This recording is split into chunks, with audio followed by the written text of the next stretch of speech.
뉴스 읽기로 시작해서 어디로 튈지 모르는 요절복통 도미노 토크 뉴스는 네모다. 수요일 순서는요. 뉴스는 역사다로 함께하겠습니다. 네, 이 시간 함께해 주실 분 소개해드리도록 하겠습니다. 여러분이 수요일을 기다리는 이유는 바로 이분을 만날 수 있기 때문인 거죠. 김재원 강사님 나오셨습니다. 어서 오세요. 네, 안녕하세요.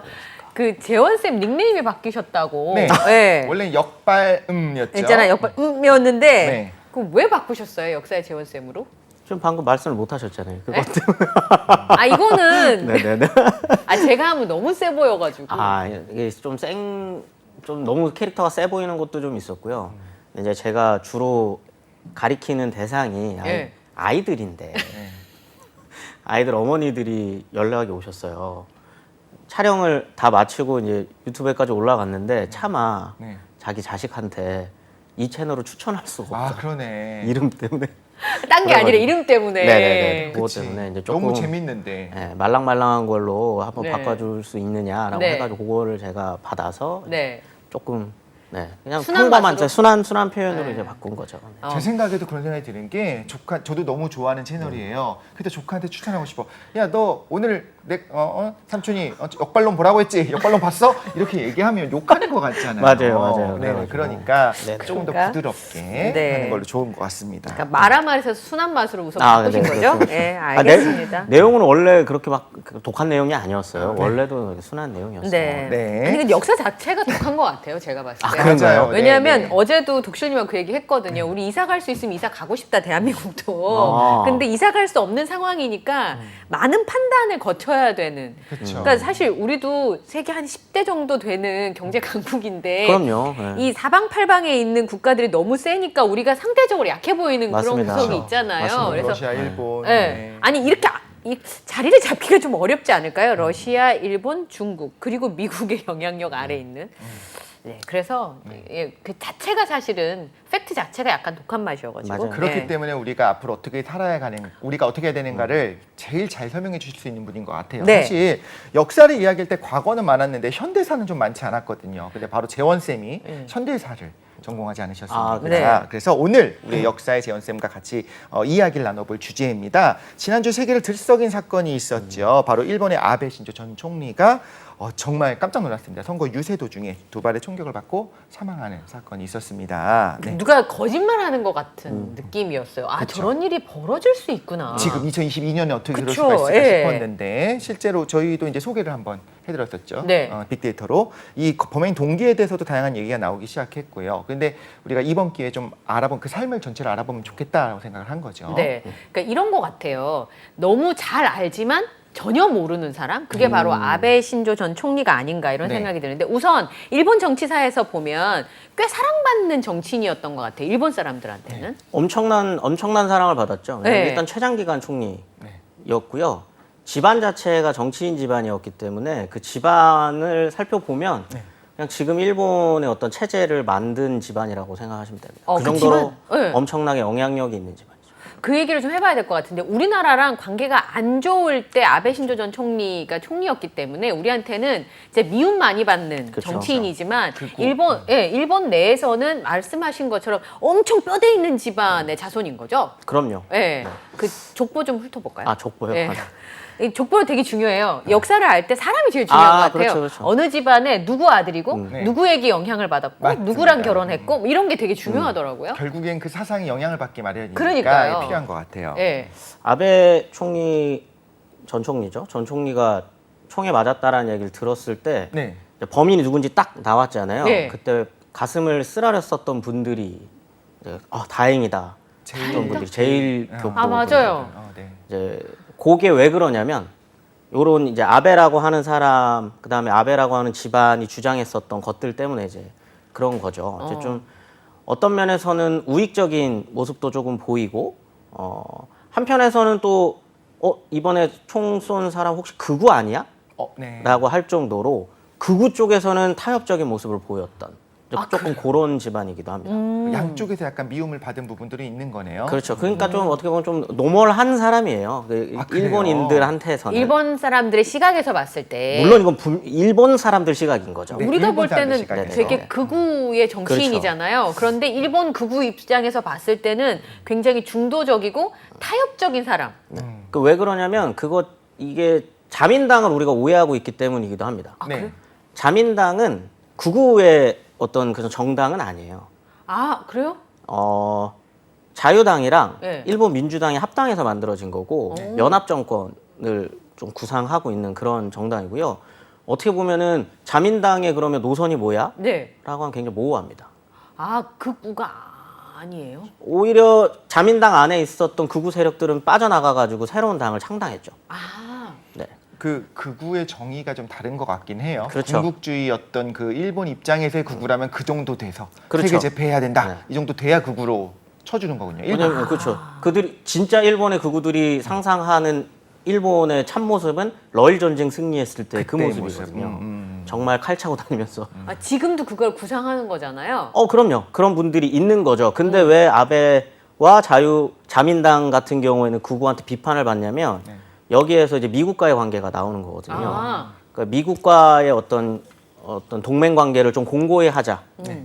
이런 거를 좀 주장하는 사람이기 때문에 한편에서 보면은 군국주의적인 모습을 보이지만 네. 미일 동맹이라고 하는 측면에서 극우 세력 입장에서는 우리를 전쟁에서 지게 했었던 세력과 어떻게 손을 잡지? 그치. 이렇게 이제 보일 수 우리는 있는. 세계를 호령해야 되는데라고, 그러니까 일본의 군국주의자들이 그렇게 생각을 한다. 네. 라는 역사적 맥락을 우리가 좀 이해를 해야 된다는 거죠. 그러니까 그렇죠. 아베 전 총리는 그 정도는 아니다. 그러니까 그런 사람들 입장에서 보면은 약간 타협하는 존재인 것처럼 보이는 거네요. 네. 그 외조부였었던 기시노부스케에서부터 내려오는 전통적인 어떤 그런 외교 전략입니다. 네. 근데 뭐 뭔 상관이에요? 한국 입장에서는 극우주의자가 맞죠. 그렇죠? 네, 네. 그렇죠. 한국 입장에서는 극우주의자가 맞습니다. 그 아베 신조 총리가 전 총리가 1954년생이네요. 네네네. 예. 근데 아베 신조 총리 얘기가 나올 때마다 외할아버지, 네. 뭐 그다음에 아버지 뭐 이런 얘기 되게 많이 나오더라고요.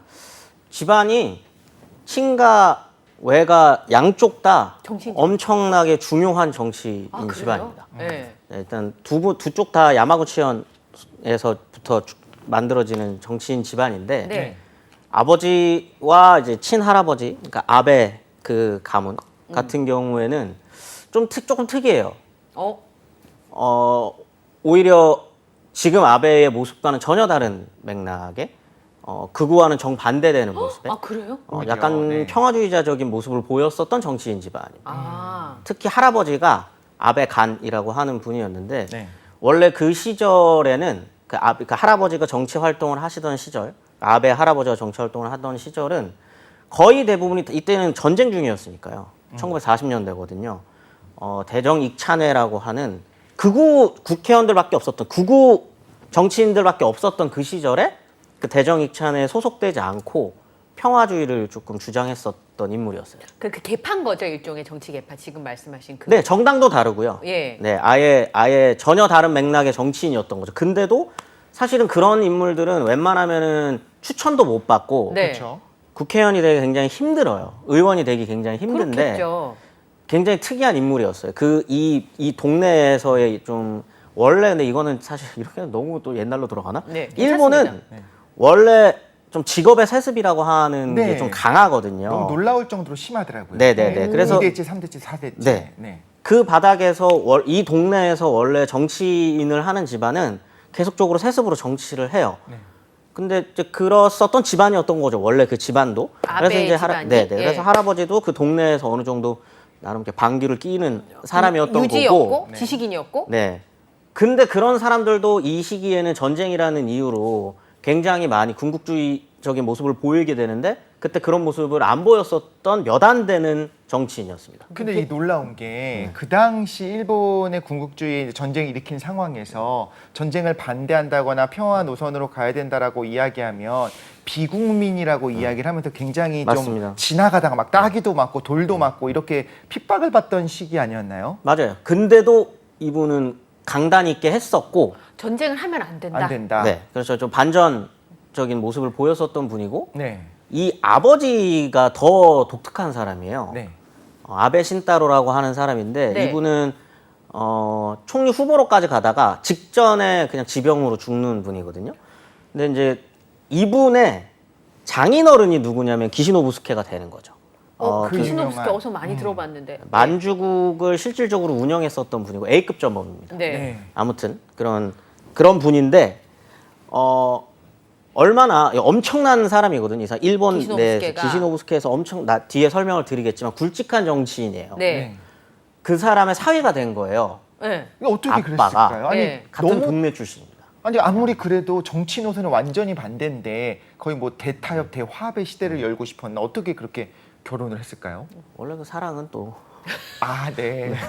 사랑. 네. 네, 그건 또 모르는 일이니까. 아, 그러니까 지금 우리나라로 치면 예를 들어서 국민의힘의 정치인이 사위를 정의당 출신의 그 정치인을 사위를 들인 거와 같은 그런 상황, 그보다 더한 상황일 수도 네, 있죠. 더 심한 상황인 거죠. 근데 뭐 전략적이었을 수도 있고요. 아니면 네. 정말 그냥 둘이 사랑해서. 그랬을 사랑해서 그럴 수도 수도 있고 뭐 있고. 이거는 제가 뭐 판단할 일은 아닌 그건 거니까. 알 수가 없는 거니까. 네네네. 아무튼 근데 그러다 보니 그 아베 신타로 입장에서는 그때 이제 별명이 당연한 거예요. 기시노부스케의 사위. 이렇게만 불리는 거죠. 워낙에 대단한 정치가의 어떤 사유로 들어갔으니까. 사회가 된 거니까. 네. 그럴 때마다 아베 신타로가 항상 했던 말이 나는 기시노부스케의 사위가 아니라 아베간의 아들이다.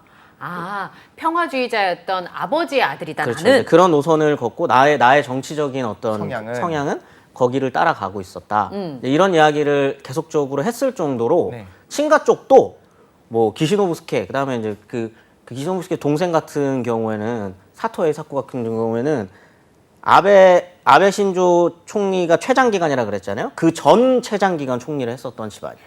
뭐 집안에서 다 해. 완전. 죄송합니다. 예.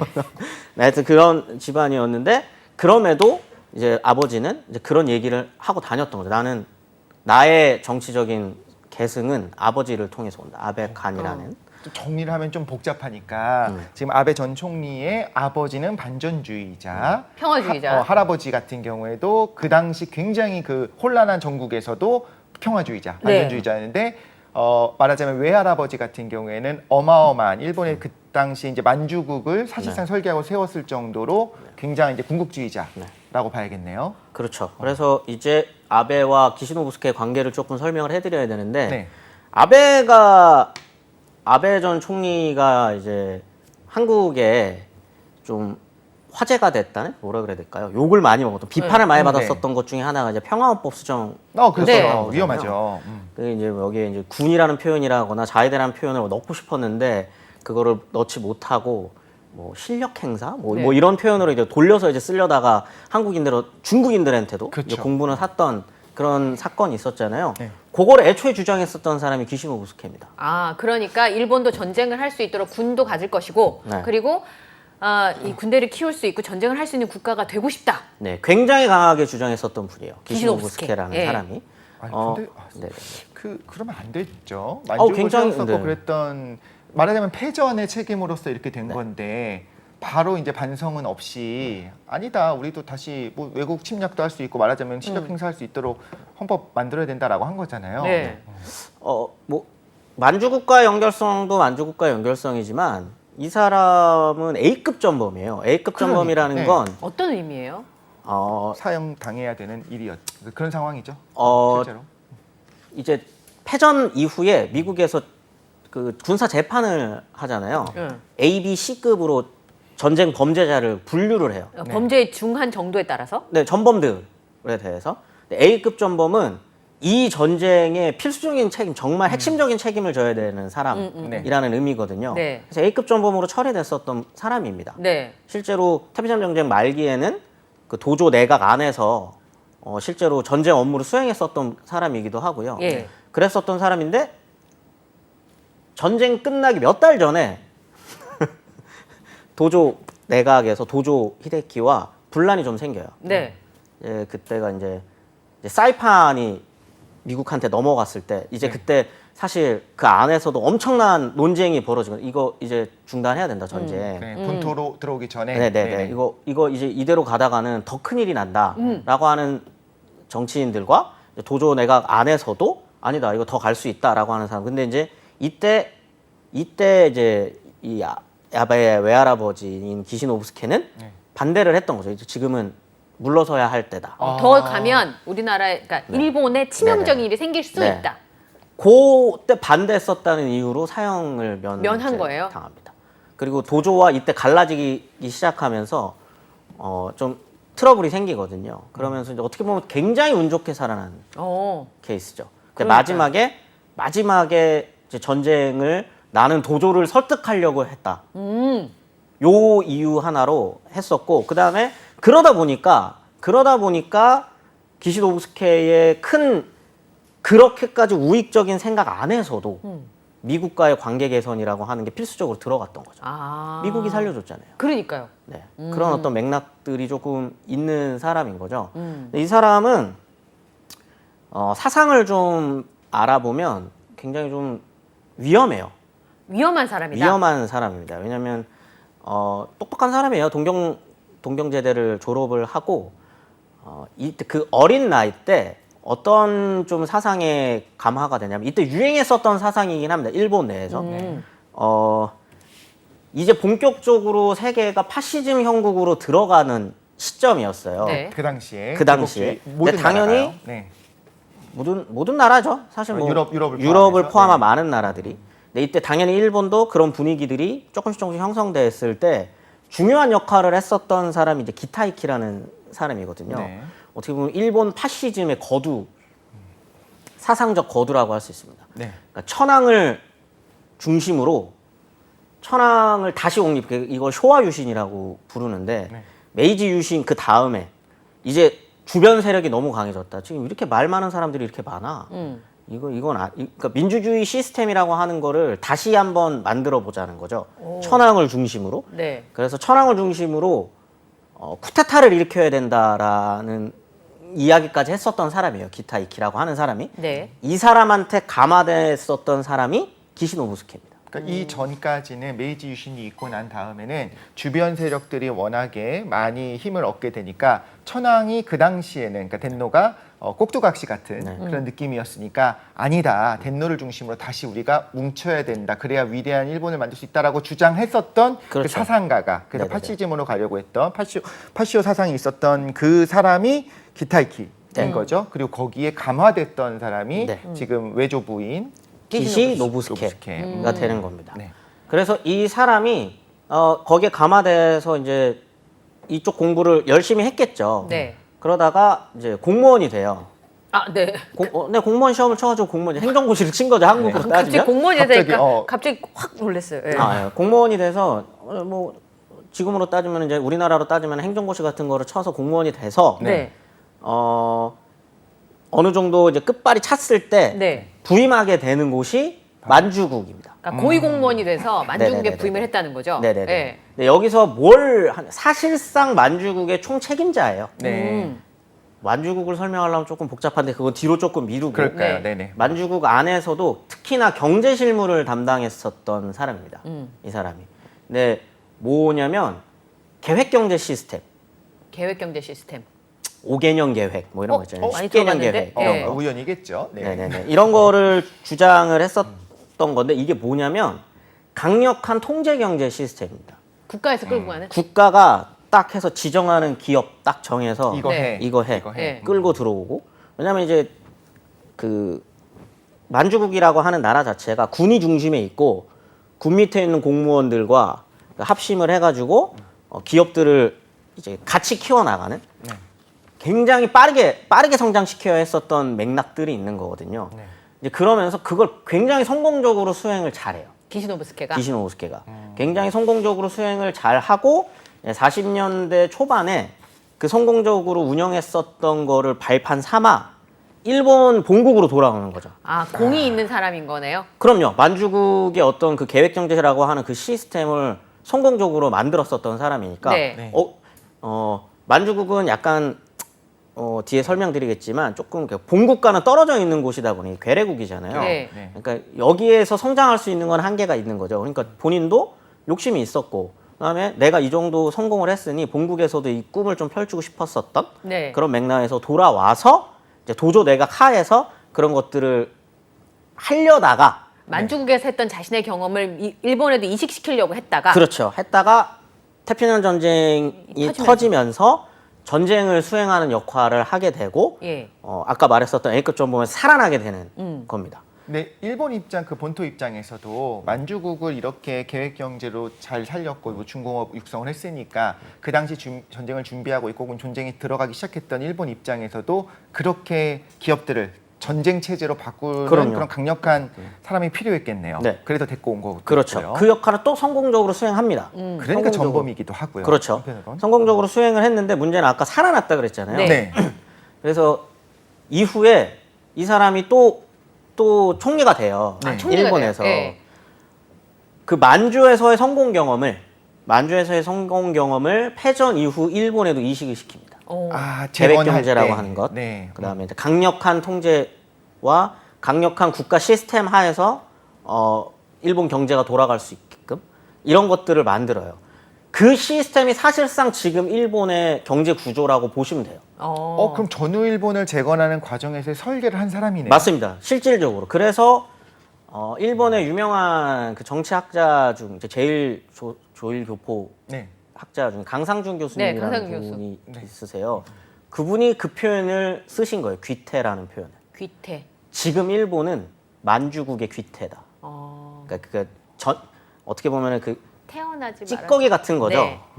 태어나지 말았어야 할 네네. 존재인데 네. 그거를 만들었었던 사람이 그 시스템을 만든 사람이 기시노부스케고 그 기시노부스케가 패전 이후에도 살아서 네.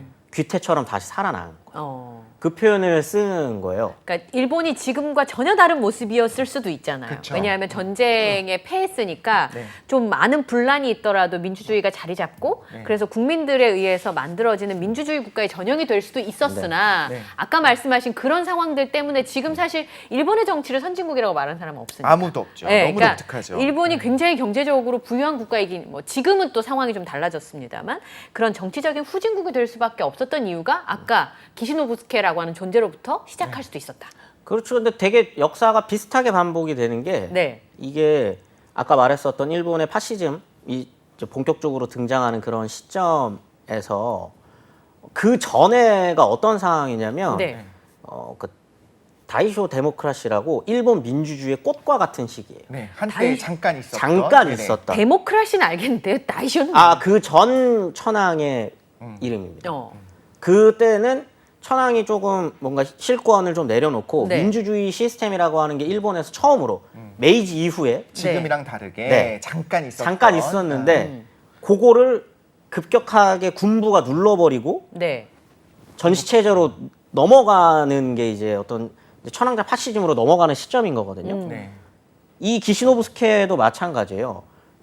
이 사람들이 만들어 놓은 이 시스템이 원래 1960년대 중후반이 되면 일본이 어떻게 보면 마지막으로 지금까지의 역사 속에서는 네. 마지막으로 민주주의 시스템이 꼽힐 수 있는 시점에 한번 폭발하는 시점이 있어요. 있었어요? 네, 네. 네네네. 막 60년대 그 소설 같은 중반. 걸 봐도 그 당시에는 어떤 네. 막 서로 손가락질하면서 너 지금 군국주의자지 네. 그러면서 하는 장면들이 소설 안에도 나오잖아요. 네네. 그래서 그때는 젊은 사람들 입장에서는 우리 전쟁했었던 일본 잘못한 거다. 이제 재건하고 평화로 가야 된다라고 하는 인식이 있었던 거죠. 당시에는. 이제 흔히 이제 뭐 유럽에서도 마찬가지고 68혁명이라고 부르는 어떤 그러한 세계사적 조류 속에서 네. 일본도 뭔가를 하려고 이제 사회주의자들도 당당하게 자신의 어떤 입장을 얘기할 수 있는 그런 사회로 나아가다가 결국 이 기시가 만들어온 이 강력한 국가 통제적인 통제 시스템에. 시스템 속으로 결국은 빨려 들어가서 마지막 민주주의의 어떤 그런 꽃이 희망이 떨어진 거네요.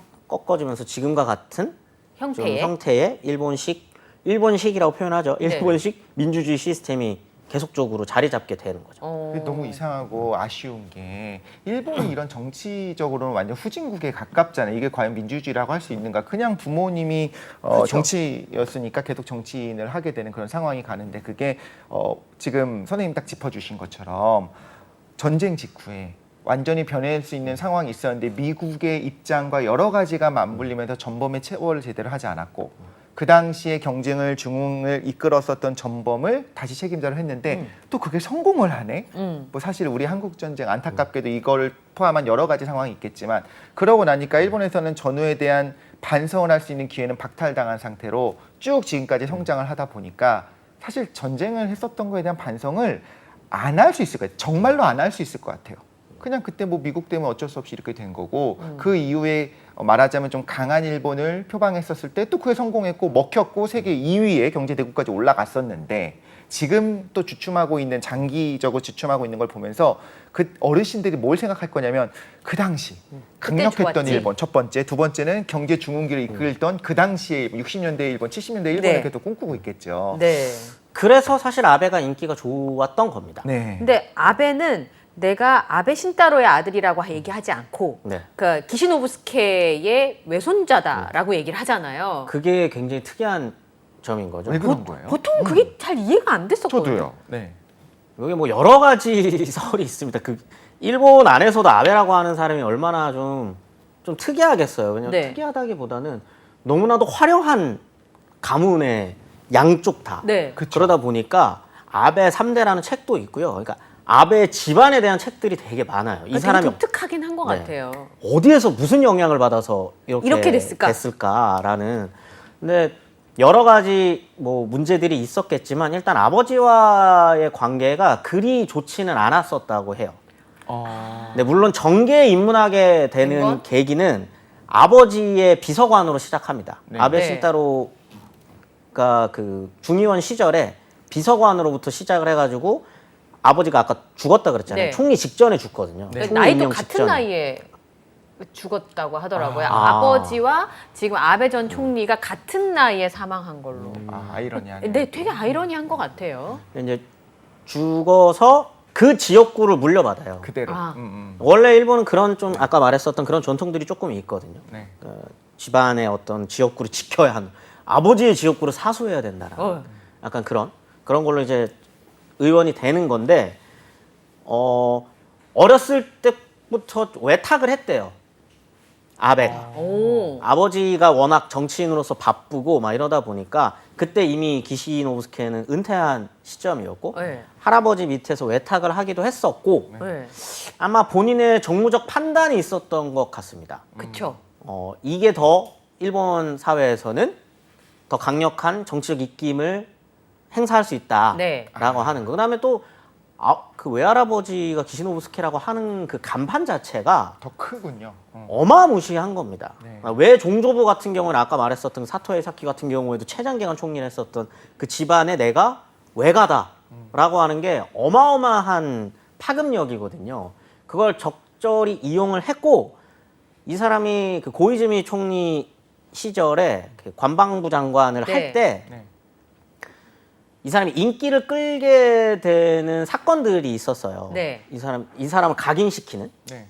그게 뭐였냐면 북한에 대한 강력한 좀 어떤 언사들이었거든요. 제재 혹은 납북 문제라든지 북 미사일 문제라든지 북핵 문제에 굉장히 단호하게 대처하면서 대처해야 된다라고 네. 하는 걸 주장을 좀 세게 해요. 표현들도 보면 굉장히 셉니다. 네. 강하게. 이건 우리 안보와 직결되는 문제고 이거는 일본의 이 정체성과 관련된 문제다. 이 얘기를 막 하면서 이때 인기가 엄청 많아져요. 아. 엄청나게 인기가 많아요. 이 표현으로 이 안보, 일본의 안보와 일본의 국방과 이걸로 인기가 많아지다 보니 본인이 판단을 했겠죠. 나의 노선을. 외가 쪽인 어떤 그런 어떤 후광과 네. 내가 지금 얘기하고 있는 어떤 정치적인 어떤 발언들의 어떤 연결성들 네. 이런 것들이 서로 겹쳐지면서 내가 가야 할 길은 네. 기시의 외손자구나 네. 라고 하는 거를 좀 느꼈을 것 같아요. 처음부터 그게 결정됐었던 건 아니고 약간 정치 생활을 하면서 본인도 물론 당연히 양쪽 영향을 다 받았으니까 네. 그러다가 조금씩 이제 노선을 정해가는 상황이 되는 거네요. 네. 네. 근데 아베 전 총리가 2번 총리를 했잖아요. 그러니까 1차 총리를 할 때는 지금의 모습과는 좀 차이가 있었어요. 그게 아까 말씀하신 것처럼 양쪽의 영향을 받았기 때문에 한쪽에 이게 쏠리지 않았을 텐데 한 번 실패하고 나니까 저런 중도적인 입장을 가지면 나의 정치적 힘은 길게 가지 못한다. 나의 영향력은 길게 가지 못한다니까 평생 마이너였던 아버지 말고 메이저였던 외가의 노선대로 가야겠다고 판단을 한 것 같아요. 아베노믹스나 이런 것도 보면 기시노부스케와 굉장히 유사한 측면이 있는 거잖아요. 그렇죠. 강력한 국가 중심의 경제, 그리고 내가 통제를 다 하는, 네. 국가가 통제를 하는 이런 것도 있고 제일 컸던 건 아까 말했었던 것처럼 헌법 수정해야 그렇죠. 된다. 네. 군대 우리가 보유할 수 있어야 네. 된다. 그것과 이 미일 동맹은 무조건 고수해야 된다. 강화해야 된다. 네. 근데 사실 이게 두 개가 같이 가기 굉장히 힘들어요.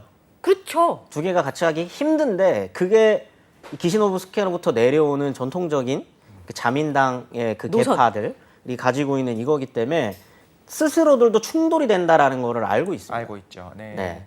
그래서 본인이 어디 나가서 나를 군국주의자라고 욕해도 된다라고 당당하게 이야기하는 이유도 네. 미국을 건드리지 않기 때문이거든요. 아, 네, 네. 네. 그렇기 때문에 미국 입장에서는 여기까지만 까부는 건 네, 봐준다. 이거. 네. 약간 그렇기 때문에 서로 묶여가는 거거든요. 네. 그런 입장에서 봤을 때 일본의 극우 세력, 정말 극우 세력들, 네. 그 사람들이 보기에는 가짜 우익인 거죠. 그렇죠. 어. 미국과 같이 간다는 건 있을 수 없다 생각하는 거고. 박쥐 같은 사람이라고 생각하겠네요. 그러니까 유신혜나 이런 사람들 본인들 생각하기에는. 입장에서는 현실주의적인 네. 보수인데 이제 일본의 극우들이 보기에는 가짜 보수가 되는 거죠. 근데 최근에 이제 러시아가 우크라이나 침공한 이후로 미국도 원래는 일본의 어떤 군국주의적인 성향을 띠고 이제 뭐 헌법을 개정하려고 하는 거에 대해 당연히 위험하게 생각을 했었을 텐데 이제는 오히려 미국도 일본을 무장시키고 싶어 하는 좀 약간 그런 묵인하는 생각들이- 것 같은? 그렇죠. 그게 나타나기 시작했잖아요. 그래서 어떻게 보면 아베 전 총리가 추진했었던 그 정책이 날개를 달 수 있는 딱 그 타이밍이 아니었나 싶기도 했었거든요. 이번 네, 보면.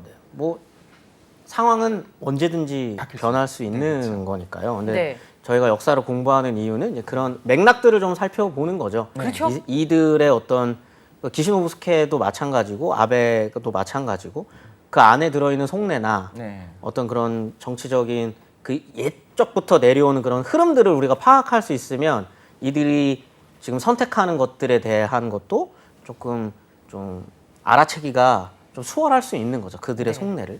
그러니까 시간이 많지 않아서 제가 질문 마지막으로 하나를 드리면 이 평화헌법이라고 하는 게 우리나라는 전쟁을 한 전력을 보유하지 않고 다른 나라와 교전하지 않겠다. 군대를 두지 않겠다라는 건데 그냥 제가 단순하게 생각해 봤을 때 다른 나라에서는 너네 전쟁을 일으켰던 못된 짓을 옛날에 했었잖아. 그러니까 너네는 군대를 보유하면 안 돼라고 하지만 우리 국민의 입장에서 왜? 우리가 전쟁을 하면 안 되는 거야? 라고 생각할 수 있을 것 같은 거예요. 네. 근데 그 평화헌법이 지금까지 일본 사회 내에서 용인됐던 이유가 있을 것 같아요. 그러게요. 헌법은 그 국가 국민들이 우리 바꾸자. 그럼 바꿀 수 있는데 왜 일본 국민들은 지금까지도 군대를 보유하지 않는 헌법을 그냥 그대로 가지고 왔었는지 그게 되게 이상했어요, 저는. 굉장히 복잡한 이야기인데 단순하게 얘기하기가 조금 힘든 아, 그래요? 문제이기는 한 30초 안에 말씀해 주세요. 네. 30초 안에요. 못하면 다음 시간에 하도록 하겠습니다. 왜냐하면 이제 이게 국민 투표를 해야 되니까. 아, 그렇죠. 요것도 같이 얘기하면은 금방 이해가 되실 거예요. 아베가 평화헌법, 아베뿐만 아니라 이 우익 세력들이 평화헌법을 수정하자는 얘기를 하면서 같이 이야기하는 게 있잖아요. 그게 뭐죠? 교과서입니다. 네. 이 일본이 우리 한국의 입장에서 봤을 때 아직 모자란 감이 있지만 자국 내에서는 그런 교육도 시키기는 해요.